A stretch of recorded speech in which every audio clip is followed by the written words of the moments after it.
Elle Fanning stars in the new film Sentimental Value by the Norwegian director Joachim Trier. The film picked up the Grand Prix prize at the Cannes Film Festival earlier this year. I'm so pleased to say that Elle is with me right now. How are you? Hello, how are you? Not too bad. How's it all going? Welcome to Canada and all that stuff. Thank you. Excited to be here. Congratulations on the film. I really loved it. It's a quiet and beautiful and very, very thoughtful film. Thank you. Yeah, I'm very proud to be a part of it.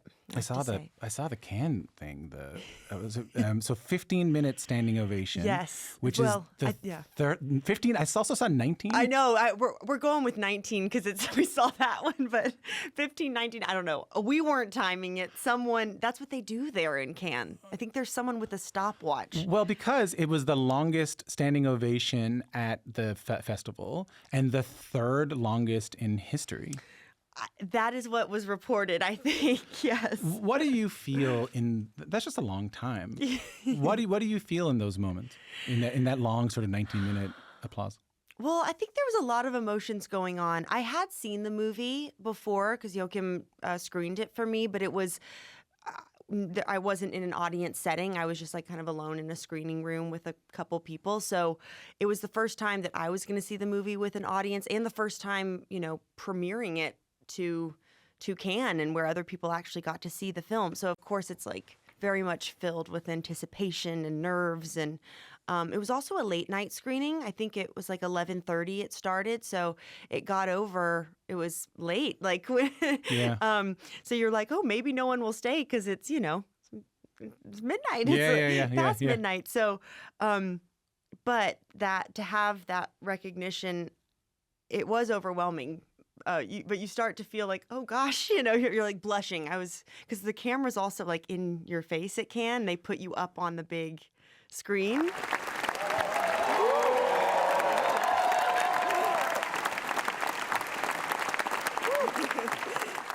It's like a weird reality show. Yeah. Like, what would you do if someone applauded at you for 20 minutes? I know. And here we're going to film them while they do it. 100%. So yeah, we did that experiment, but it was, of course, like so joyous and euphoric. And honestly, you don't even feel how long it is when you're up there because it's just, you're like, what is happening? And it's exciting. And so we're very, very grateful. But I was very proud, of Joachim because he'd been working on it for so long, so he deserves it. Yeah, and I could see the affection you have for him in this. Mm-hmm. And because it's interesting because there's a few parallels I could draw, but I kind of want to put the boat in the water and let you row it because so your character Rachel Kemp is this like Hollywood actor who is who wants to work with this more auteur, Norwegian filmmaker.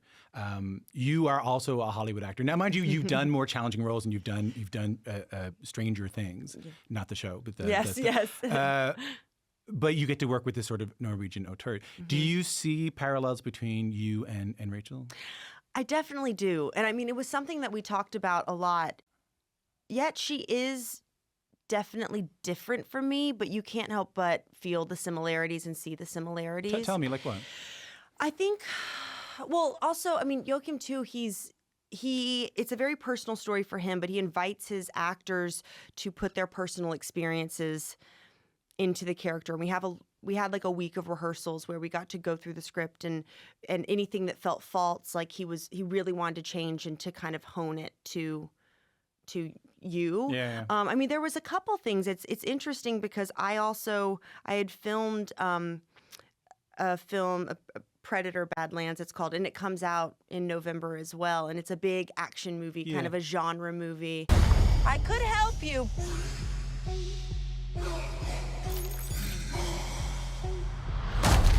Well, good luck with your journey. It's super exciting, but very different from this. So I went straight from that film set, got on a plane to Paris, drove to Deauville. I had a costume fitting, and I started filming at the Deauville Film Festival scenes of this movie the next day. And it was so, I think subconsciously, I was like, wow, it really feels like Rachel because she's like this Hollywood star and she probably has done a bunch of action movies. And like, then she's going to Oslo to do this kind of small film with a Norwegian director. And so I could compare. I also think we find Rachel, particularly at a point where she feels a bit lost in her career and feels like she doesn't have complete like ownership of her career, Yeah. and the choices are kind of being made for her instead of her being able to make creative choices for herself. And not that I've maybe felt so low in a sense of where Rachel's coming from, but I've definitely felt that before, where you feel like you're, you know, put into a box or pigeonholed for one thing, and you want to be able to explore and be creative and take a sharp, you know, left turn and do something interesting. And I've been able to do that, but I can see how, you know, it can happen very easily. I mean, I get it. I mean, there's a scene in the. I appreciate you saying that because there's a scene where so Gustav is the auteur Yes, Norwegian. played by Stellan Who was Skarsgård. just here a couple of months ago. He's amazing and lovely man and best. funny and wild. Yes.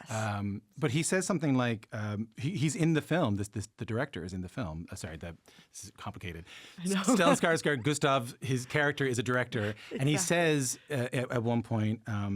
Pretty negatively about actors, like they have no real agency or power. And when I hear you say that, like, hey, I know what it's like to have like a career imposed on me. I also know that like, you and your sister started a production company. We did. Is that in reaction to that? Is that in reaction to feeling like, hey, maybe we can take control over the stories that we're going to tell or the stories that are told? Yeah, I think that it's like a natural growth that like we're also interested in the behind the scenes and the inner workings of how things come together and finding stories and books and yes, I think having a little bit more power over your own narrative. And we started that company I guess in like 2020, and we've now really been able to form shows and documentaries and it's been very exciting and possibly as a reaction to that. I mean, it's sort of my job to read too much into that kind of stuff. Totally. But I think what I'm seeing is like... But a lot of people are now, you know? They're producing their own things because I think that it's an amazing way to kind of find the projects that you want to do instead of them being kind of imposed on you. I guess I do see like an intentionality in your work, like in the stuff that you take on. You know what I mean? Like I can hear what you're saying about that. Like that there may have been sort of a prescribed when you get that famous. You got famous really. You got well known really young. I don't know if you can. I don't know if you can admit that. Yeah, I guess. But you started acting when you were like a kid. You were like 18 months old. Yeah. In I Am Sam. When did you? And I know you saw your sister, you saw Dakota do it, and you were kind of like, I want to do that, which is normal. I mean, I got into radio because my brother had a campus show. There we it's go. The same kind of thing. I call myself a nepo sibling. When they don't talk, we're nepo they don't siblings, talk about I the nepo guess. siblings. No, they don't. When did it become something? Not just I'm doing it because my sister's doing it. When did it become something that like I'm getting edification out of it? Something I like. Well, at first I mean, because I Am Sam was like my first.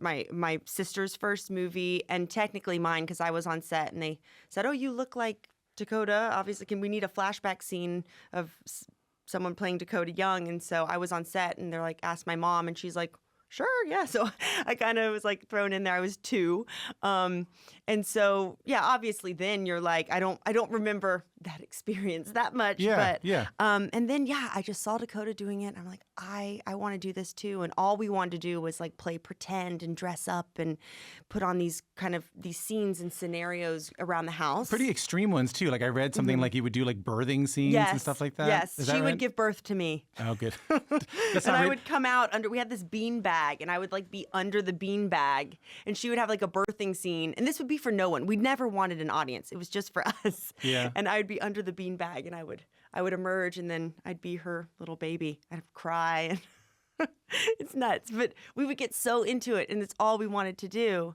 And then, I guess I started doing it as well, and I guess. And I'm trying to think when I started to get like recognized as myself, because a lot of the time they would ask me, "Are you Dakota Fanning?" And I would say, "No, I'm her sister." Yeah. I get that a lot. Are you Dakota Fanning? Right. Yeah, right. Well, what's your brother's name? Brian. Oh, you my guys God. look alike? Are you kidding me? My friends call my brother Brian Handsome Tom. Oh. Yeah. Oh. I know. Oh, I know. That is brutal. Yeah, I know. It's Oh, my God. Well, I guess I could be... She's either short L and I'm tall Dakota because she's shorter than me. That sounds good to me. Yeah.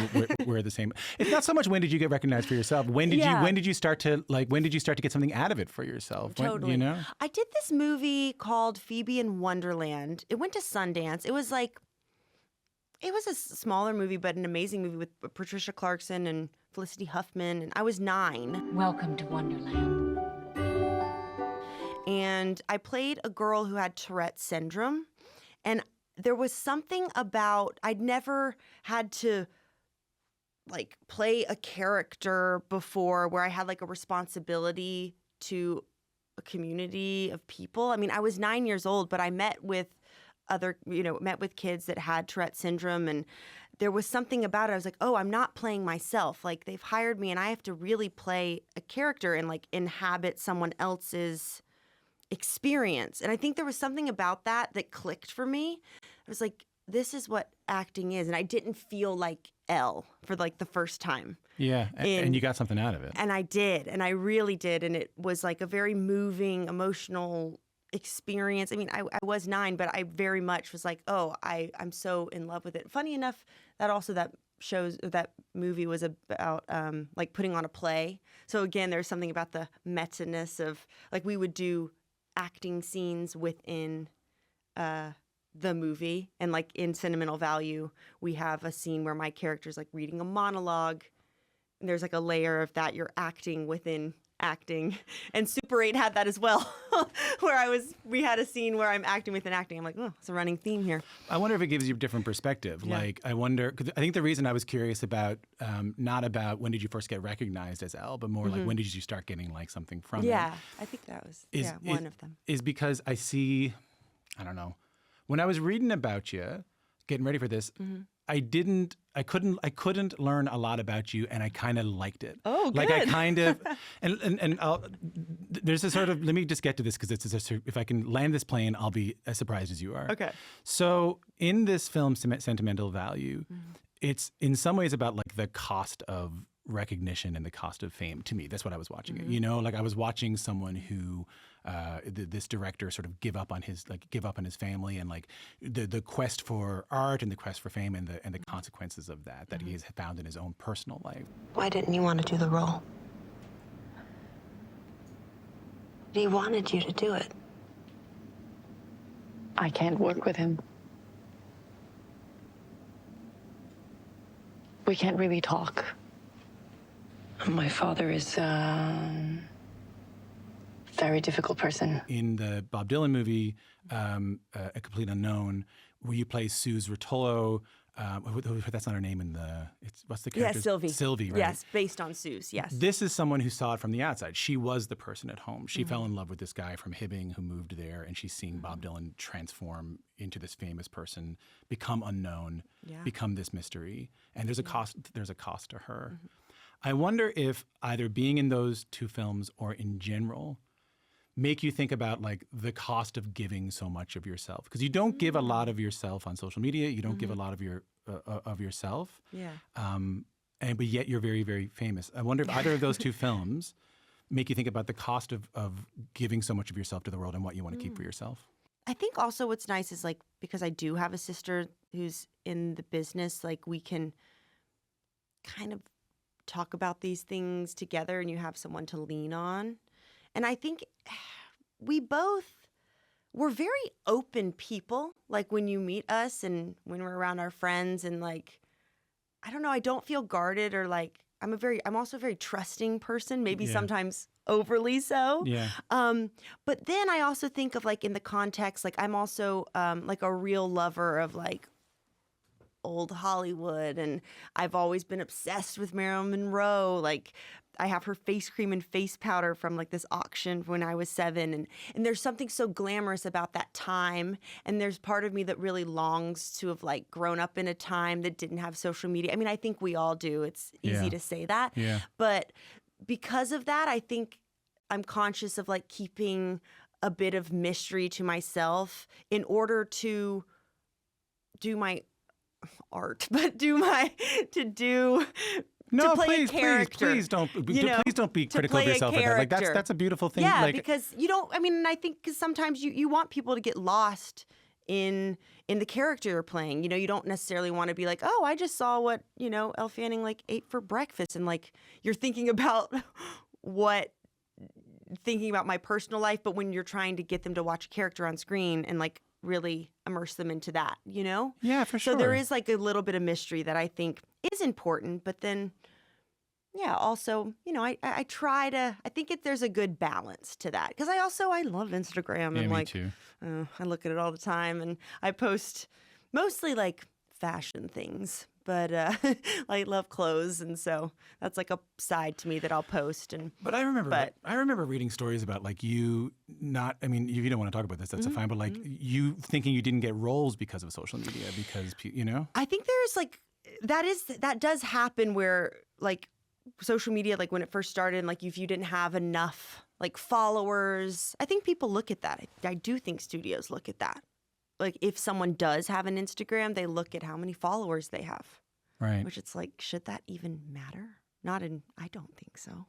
I mean, I think it should be like if you're right for the part and like, you know, but it has changed. I think people, there sometimes, you know, yes, people can get hired for that, but there is this other side of it that you're like, oh no, you're getting hired because, you know, you have all these followers or whatever, but.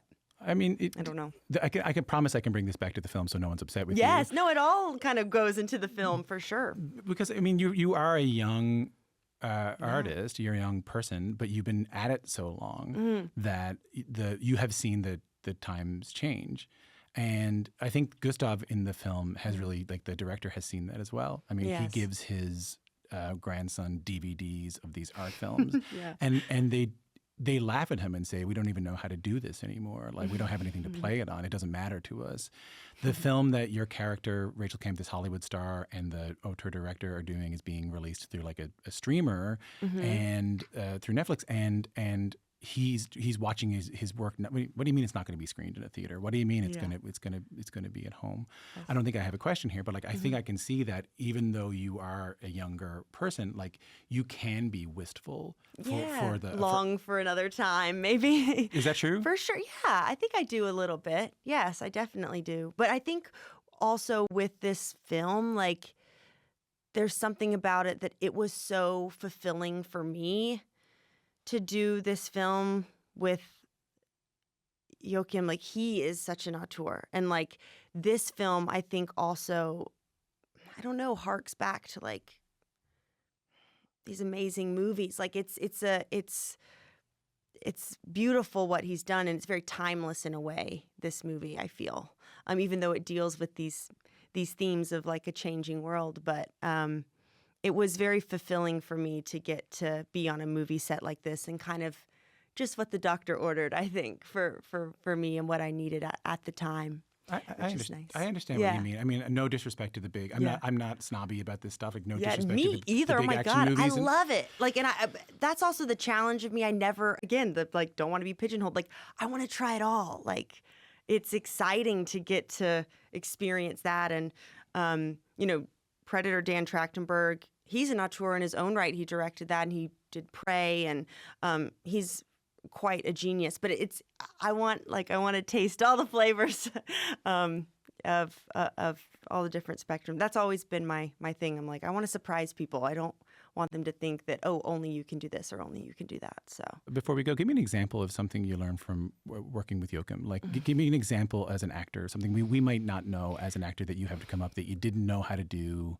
that you have to figure out how to do. Oh my gosh. Besides do a Norwegian accent. That is true. I did. Joachim, he's extraordinary. Like his sets are run so beautifully. He sits right by the camera. He sees everything you do. And he's like, he pulls these emotions like out of you that have kind of just like lied dormant or that you didn't realize you had. And then suddenly they're emerging. And like, he has a true gift. And we talked in the film, Rachel kind of has these two scenes that really require like a different emotions. And like Joachim and I talked about the challenge of this, because there's one where she reads this monologue where she's acting and she's supposed to cry when she's reading the monologue, and it's for Gustav. But it's still real emotion, but it's almost like a performative emotion, and she's excited that she's getting She cries. upset. She Or cries. she's excited. in real life, and she's excited about it because it means she's a good actor. Yeah, because she's reading a monologue. Yeah. She's acting Yeah. within, Yeah. But there's another scene where she kind of does a noble thing and she walks away from the film, and it's very emotional with Gustav, and that's real emotion. So we talked a lot about the challenge of like those two scenes, because one is like a performative cry, but it's also from a real well of emotion. But then there's one that is like more deep inside, and it's Rachel who is moved and upset by it.